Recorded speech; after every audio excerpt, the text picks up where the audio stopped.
Tessa wakes up from a dream and begins preparing for college by packing her room. Her mom, Carol, and boyfriend Noah assist her in moving to the new place. They drive through the city to her new university and find her dorm room, where her roommate greets them. Carol, upset about the room smelling of weed, insists on a room change. Tessa reassures her that she doesn't have to worry. After goodbyes, Tessa stays and chats with her roommate about her family and upcoming classes.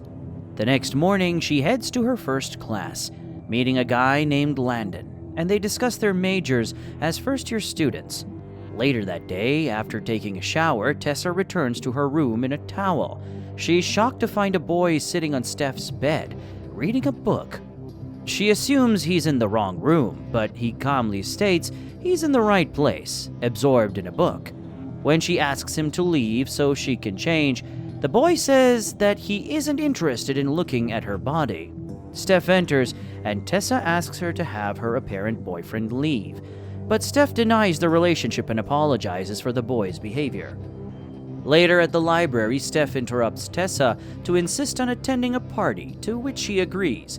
While assisting with outfit selection, Tessa settles on a more formal maroon dress. They enter the fraternity party and Steph reunites with her girlfriend, Tristan, in the kitchen, sharing a kiss.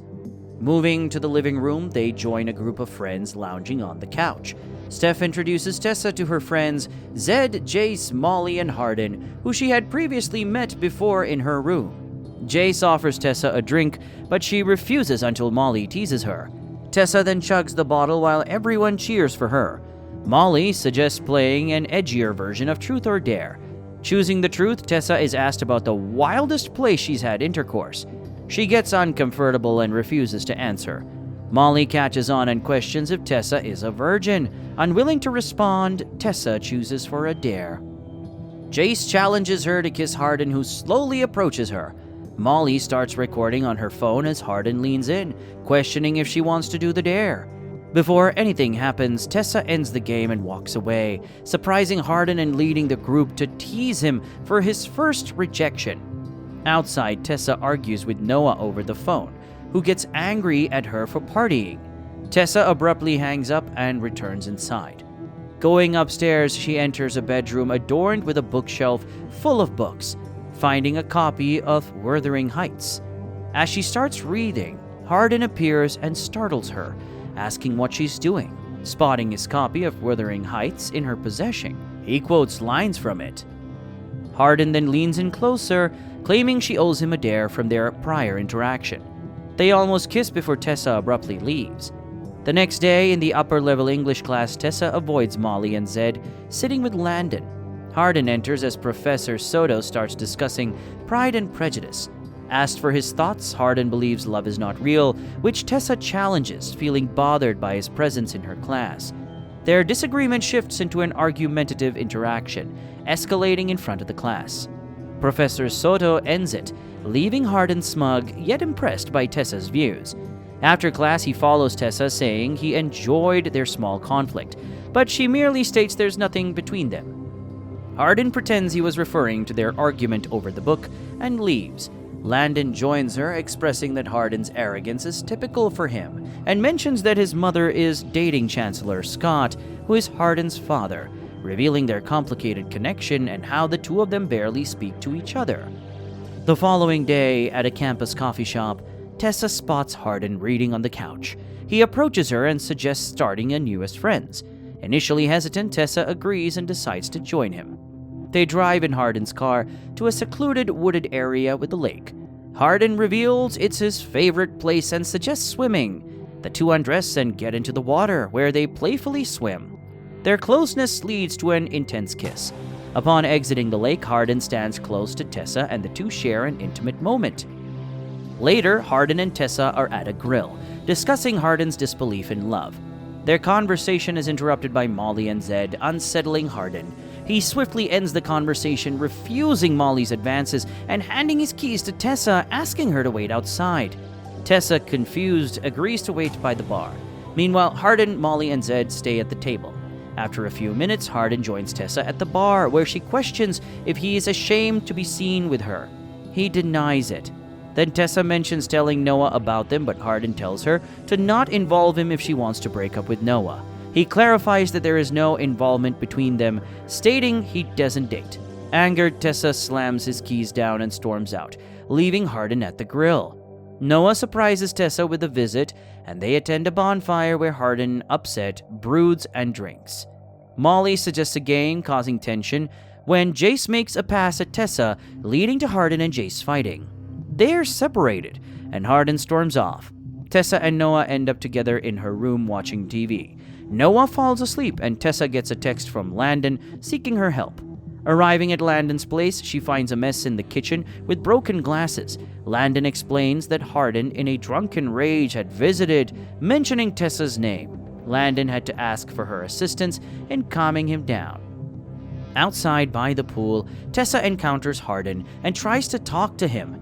He reveals his outburst was due to his dad announcing his upcoming marriage to Landon's mom, while his mom struggles in poor conditions in London. Tessa picks up shards of broken bottles, accidentally cutting her hand. Hardin takes her upstairs to tend to her wound. Hardin apologizes for his behavior and admits to reconsidering dating.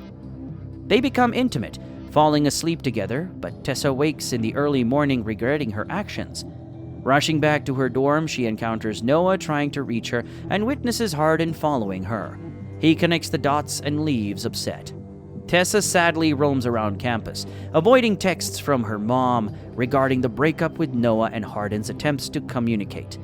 One night, she visits Hardin's frat house, sitting on the roof outside his window, discussing her father leaving when she was young and expressing guilt about hurting Noah. She describes Noah as her best friend, but feels a deeper connection with Hardin. Later, they hide in the library after closing, reading together in the darkness. Later, they run around the campus, narrowly escaping from the security who catches them in the library. One day, Hardin and Tessa sit in her room, talking and teasing, which leads to another intimate moment. However, Carol bursts in on them, upset by what she's witnessed. Tessa follows her mother and they argue. Carol worries about Tessa's future, feeling that her relationship with Hardin is compromising her independence. Tessa confronts her mother's control over her life, seeking freedom and refusing to end her relationship with Hardin. Carol, disapproving, cuts ties with Tessa, warning that Hardin will break her heart. Later, Hardin picks up Tessa and takes her to a beautiful apartment in town. The apartment belongs to a friend of his father's, and he has agreed to care for plants while she's away in Italy.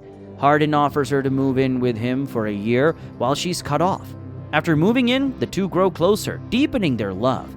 Tessa convinces Hardin to attend his father's reception party. At the event, Tessa meets Landon and his mom, Karen, and is introduced to Mr. Scott as well. During the event, Hardin reveals his troubled history with alcohol and his father, recounting a traumatic incident where his mother was harmed by some men while looking for his father. Hardin feels hatred towards his father, and to calm him, Tessa invites him to dance. They share a dance and a kiss, returning home and making love. Tessa's at their apartment, reading, when she notices Hardin's phone buzzing repeatedly with texts from Molly. Curious, she checks the messages, discovering Molly urging Hardin to meet at a bar, questioning if he's disclosed something to Tessa. When Hardin enters, Tessa confronts him about the texts. Hardin denies any knowledge of Molly's messages and abruptly leaves, upsetting Tessa. Later that night, Tessa tries to reach Hardin, but receives no response. With Jace's help, she finds Hardin's location at Bob's Grill. At the grill, she encounters Molly, Zed, and Steph, mentioning her live-in relationship with Hardin. Molly seems jealous about the seriousness of their relationship. Soon, Hardin arrives looking anxious, and Molly mentions the same thing, whether Hardin has revealed something to Tessa. Tessa suspects that something is going on between Hardin and Molly, which he is hiding. She confronts him with the texts she saw. Hardin claims they meant nothing to him, but Molly implies a different truth, referencing a video from a previous Truth or Dare game where Hardin dared himself to make Tessa fall in love and then break it off. This revelation leaves Tessa in tears, confirming it was all a game planned by Molly. Hardin explains that the recording was from a time before he truly knew Tessa. Tessa abruptly leaves, with Hardin following. They argue and she accuses him of lying. Tessa dashes off into the night while Hardin stays, tearful in the rain. Tessa returns home, reconciles with her mom, and apologizes to Noah. He assures her, acknowledging that college is about self-discovery and change, opting to stay friends. Returning to school, she moves back to the dorm, attending classes while Hardin is consumed by sadness. Applying for an internship from Chancellor Scott, she secures an interview. On the last day of class, Professor Soto hands Tessa Hardin's final project, indicating it was meant more for her. Contemplating with Landon whether to open it, she eventually does, finding Hardin's drawings of Tessa and reading his essay on love, where he says he finally found his Elizabeth Bennet in Tessa, never believing in true love until he met her. She decides to visit the lake where they first kissed. In a voiceover, Hardin speaks of finding his kindred soul in Tessa and seeks forgiveness. He joins her on the dock by the lakeside, expressing his love for her as they share a meaningful gaze as the movie comes to an end. What did you think of the movie? How would you feel if a dare turned into true love? Leave your thoughts in the comments, and thanks for watching.